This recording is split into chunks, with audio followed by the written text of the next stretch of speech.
بسم اللہ الرحمن الرحیم۔ السلام علیکم۔ کلاس 3 اردو کی بک نکالیں۔ آج ہم اردو کی بلند خوانی کریں گے۔ صفحہ نمبر 63، سبق مفکر پاکستان۔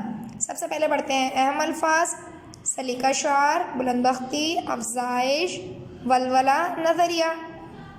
اب میرے ساتھ پڑھیے۔ علامہ محمد اقبال رحمۃ اللہ علیہ 9 نومبر 1877 کو سیالکوٹ میں پیدا ہوئے۔ اقبال کے والد شیخ نور محمد ایک دیندار آدمی تھے۔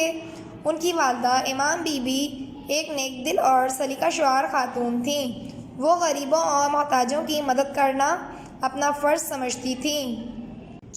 شیخ نور محمد کا خیال تھا کہ ان کا بیٹا سب کے لیے بلند بختی کا باعث ہوگا، اس لیے وہ ان کی تربیت کے لیے ہمیشہ فکر مند رہتے۔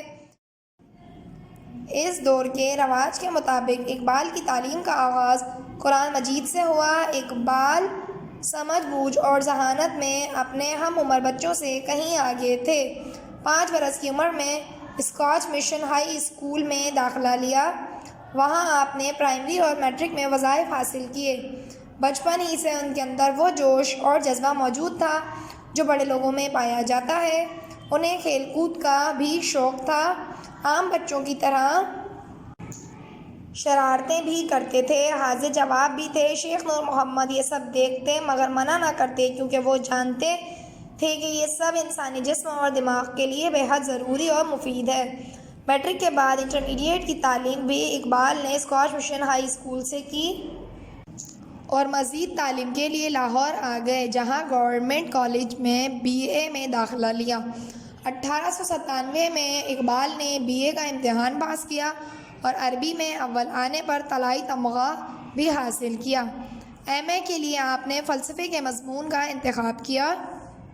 1905 میں اعلیٰ تعلیم کے لیے یورپ روانہ ہوئے اور وہاں 3 سال قیام کیا۔ آپ نے انگلستان سے بارڈ لا اور جرمنی سے PhD کی ڈگری حاصل کی۔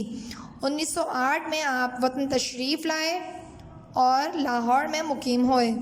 آپ نے کچھ عرصے وکالت بھی کی، لیکن جلد اسے ترک کر دیا کیونکہ آپ کی اصل منزل شاعری تھی، جسے آپ نے مسلمان قوم کو بیدار کرنے کے لیے استعمال کیا۔ علامہ محمد اقبال کی شاعری نے مسلمان قوم میں ایک نیا جوش اور ولولہ بیدار کر دیا۔ 1923 میں حکومت نے اقبال کو سر کا خطاب دیا۔ 1930 میں علامہ محمد اقبال آل انڈیا مسلم لیگ کے صدر مقرر ہوئے اور الہ آباد کے خطبے کے دوران میں پہلی مرتبہ مسلمانوں کے لیے ایک الگ وطن کا نظریہ پیش کیا، اسی لیے آپ مفکر پاکستان بھی کہلائے۔ علامہ اقبال نے صرف پاکستان کا تصور پیش کیا بلکہ اس سلسلے میں قائد اعظم کی رہنمائی بھی کی، کیونکہ آپ جانتے تھے صرف قائد اعظم ہی وہ شخصیت ہیں جو مسلمانوں کی ڈانما ڈول کشتی کو سنبھال کر صحیح رہنمائی کر سکتے ہیں۔